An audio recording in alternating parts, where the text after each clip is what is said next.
Olá, internauta! Você sabe me responder se o contrato de convivência faz prova de união estável? Acompanhe a resolução desta questão na unidade que começa agora com o professor Cristiano Cassetari. Anote todas as dicas do professor. Até mais! Muito bem, pessoal. Agora eu quero, dentro do assunto união estável, trabalhar com vocês o conceito previsto no artigo 1723 do Código Civil. O artigo 1723 é o primeiro artigo que trata da união estável no nosso Código e no seu caput ele estabelece o conceito desse instituto, né? Então diz o artigo 1723 o seguinte: é reconhecida como entidade familiar a união estável entre o homem e a mulher, configurada na convivência pública, contínua e duradoura, estabelecida com o objetivo de constituição de família. Então, olha que importante, vários elementos dentro desse conceito. Por exemplo, eu diria a vocês que, inicialmente, o Código reafirma o que vem descrito no 226, parágrafo 3º da Constituição. Porque ele começa o artigo dizendo que é reconhecida como entidade familiar, dizendo que união estável é uma entidade familiar, dizendo que união estável é uma forma de constituição de família, tá? Então aqui ele só chancela aquilo que já está previsto no 226, parágrafo 3º da Constituição, que eu cheguei a comentar com vocês anteriormente na unidade passada, ok? Agora ele coloca aqui que a união estável tem que ser reconhecida como entidade familiar quando ocorrer entre um homem e uma mulher. Essa questão ela foi alterada pelo julgamento de 2 recursos no STF. No dia 5 de maio de 2011, o STF julgou a ADI 4277 e a ADPF 132. ADI 4277 e ADPF 132. Neste julgamento destas duas ações, se pediu que fosse dada a interpretação conforme a Constituição a esse dispositivo, né? A ideia era basicamente essa. Na verdade, estas duas ações nasceram muito antes, porque uma ADI já tinha sido proposta muito antes dessa, tá? Aquela associação que organiza a Parada Gay na cidade de São Paulo, em vários outros locais, uma associação que tem um nome gigante, enorme, aí, Associação de Gays, Lésbicas, Simpatizantes, etc. É um nome muito grande, né? Ela entrou com uma ADI no Supremo para buscar a inconstitucionalidade do artigo 1º da Lei 9278 de 96, que tinha basicamente a mesma redação que o artigo 1723.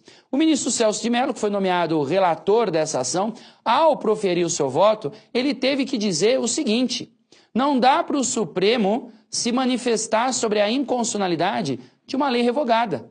Lembra que nós colocamos na unidade passada que a lei de 96 foi revogada pelo Código Civil de 2002? Pois é, né? O Código Civil de 2002 já estava presente quando essa ADI 13300 foi proposta no Supremo. E aí como é que o Supremo iria trabalhar a revogação, o reconhecimento de inconstitucionalidade de uma lei que já estava revogada, né? Então o ministro usou um parágrafo bem curto de 3 linhas, né, para dizer que é impossível a declaração de inconstitucionalidade de uma lei revogada. Mas continuou falando no seu voto sobre a importância de se discutir essa questão, né? Então foi muito interessante porque a ação ADI 13300 não foi conhecida, né? Não foi analisado o mérito dela, na verdade ela não foi conhecida. Então, por conta disso, o ministro poderia colocar fim no seu voto, sendo bem breve, né? Mas ele usou 9 laudas para colocar fim a essa ação, porque depois que ele comenta em breves linhas tudo isso, né, ele vai falando da importância de se discutir essa questão. Fala de que existem vários homossexuais que precisavam desse reconhecimento, né, da extensão de direitos para essas uniões, que o legislativo já tinha perdido o time aí de ter legislado a esse respeito, e que teria, então, que ser proposta uma ação. Só que aí ele finaliza dizendo que a ação correta seria a ADPF, e não a ADIM, né? Tinha que se entrar com a DPF e não com a ADIM.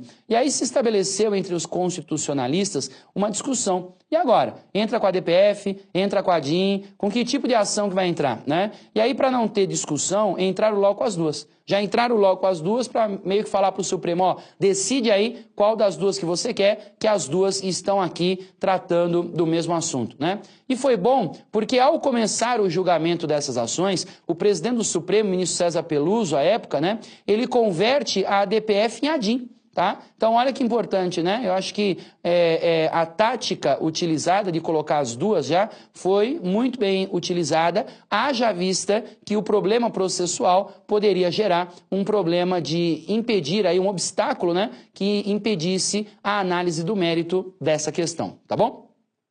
Muito bem, então, neste dia 5 de maio de 2011, essas duas ações foram julgadas e o Supremo, por unanimidade, resolveu dar interpretação conforme a Constituição ao artigo 1723. De que maneira? Estendendo todos os efeitos da união estável para a união homoafetiva. Entenderam? Estender todos os efeitos da união estável para a união homoafetiva.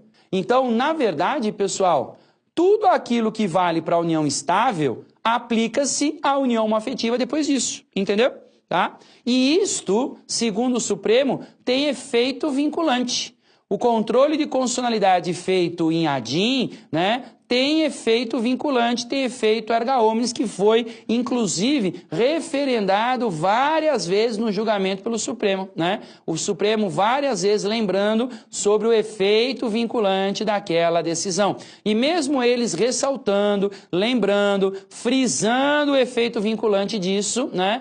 Muitas pessoas desrespeitaram.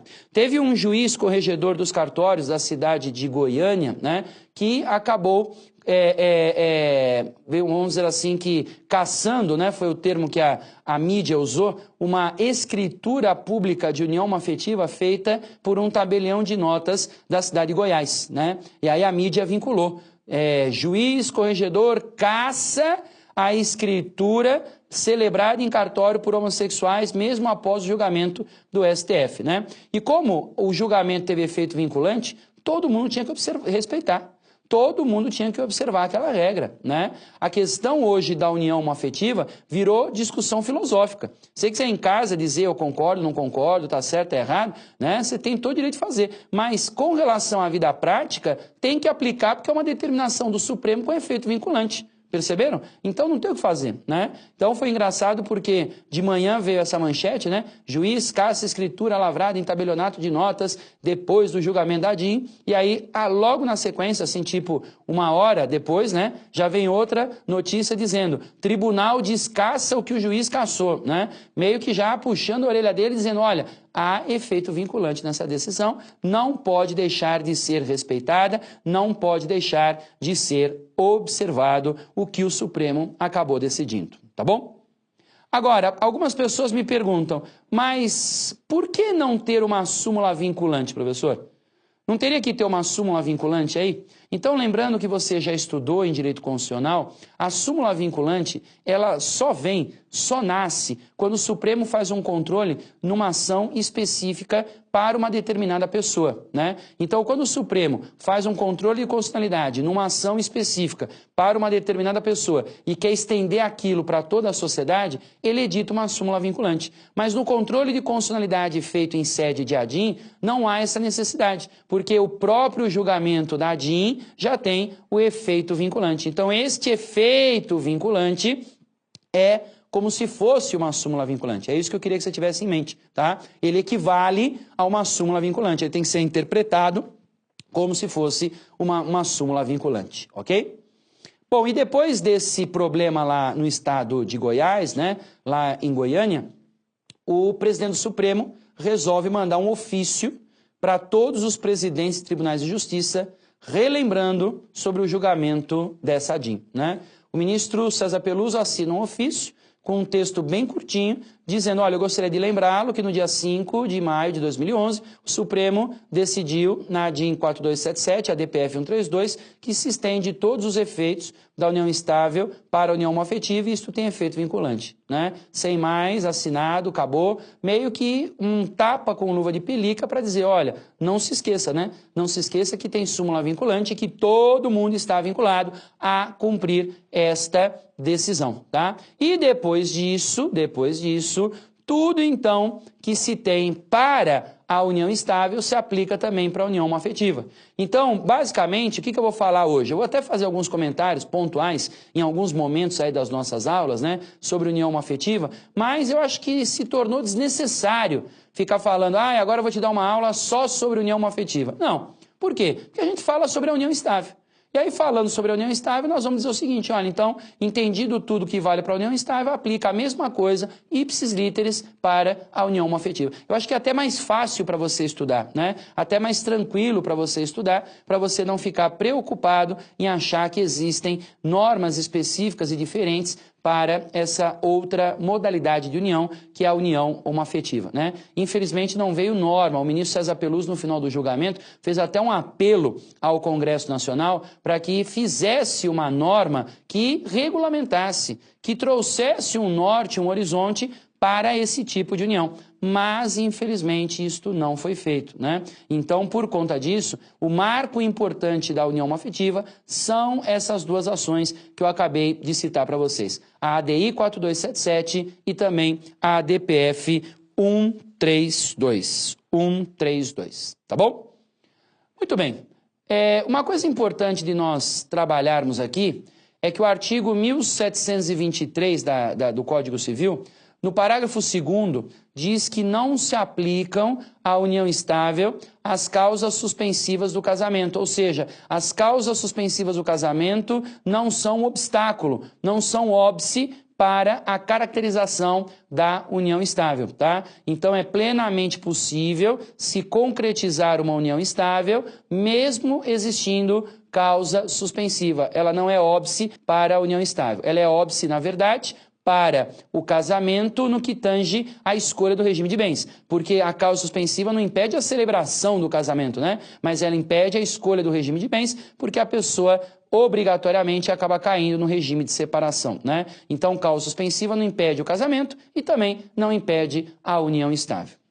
Mas e o regime de bens, hein? Como é que fica? Será que nós vamos ter separação obrigatória para a união estável? Veja, a separação obrigatória, instituída no artigo 1641, né, ela traz ali uma norma completamente restritiva. E essa norma completamente restritiva, nós temos uma regra básica de teoria geral do direito que norma restritiva não admite interpretação analógica. Então, se a norma restritiva não admite interpretação analógica, isso significa que não poderemos estender o 1641 para a união estável. Então, na união estável não tem sentido ter separação obrigatória, né? Não tem sentido você falar em imposição de um determinado regime, retirando das partes a possibilidade de escolha, tá? Mas eu confesso a vocês que já existem várias decisões e no STJ encontramos algumas questões mencionando, né? Não que o objeto central seja isso, mas mencionando essa situação de que se aplica também para a união estável o regime da separação obrigatória. Então é com muita tristeza, é com pesar que eu vou ter que dizer para você assim, no concurso é melhor defender que vai ser aplicado sim a separação obrigatória também para a união estável em função de recentes decisões judiciais a este respeito, tá bom? O mesmo raciocínio eu faria para a questão da outorga conjugal. Você lembra de ter estudado comigo a outorga conjugal ou vênia conjugal, lá no artigo 1647, né? O artigo 1647 enumera as hipóteses em que se exige a outorga do cônjuge para a prática de certos atos, né? E a pergunta que eu poderia fazer para você agora, uma pergunta de prova, seria a seguinte: aplica-se outorga conjugal na união estável? Aplica ou não aplica? De novo, eu afirmaria a você, a questão da outorga conjugal é uma norma restritiva. Se é uma norma restritiva, ela não admite interpretação analógica. Se ela não admite interpretação analógica, ela não poderia ser aplicada à união estável. mas da mesma maneira que eu acabei colocando o caso com relação à separação obrigatória, com tristeza, com pesar, também vou ter que informar que já existem indícios na jurisprudência, algumas decisões, né, de que a outorga conjugal tem que ser aplicada também para a união estável. Nos cartórios, quando há uma transferência imobiliária de bens de grande valor, os cartórios já ficam até preocupados e já exigem, né, a outorga conjugal para que ocorra uma segurança jurídica maior ao ato, tá certo? Mas a tendência, vamos dizer assim, pelas decisões judiciais que nós estamos acompanhando, que vem ocorrendo em nossa sociedade, é de que essa outorga conjugal também será estendida para a união estável. Então nós teríamos outorga conjugal e também a questão da separação obrigatória, também valendo para a união estável. É uma pena, porque para mim isso mata completamente o Instituto, né? Eu já estou a ponto de defender a retirada da união estável do sistema, porque o que eles querem fazer com a união estável é fazer com que ela vire um casamento, que ela tenha todas as regras do casamento. E aí, entendo eu, que não tem razão de ser você ter duas uniões com nomes diferentes, com as mesmíssimas consequências dentro do nosso ordenamento, tá bom? Com isso, então, a gente encerra essa unidade. Eu te vejo já já, hein? Um abraço. Tchau.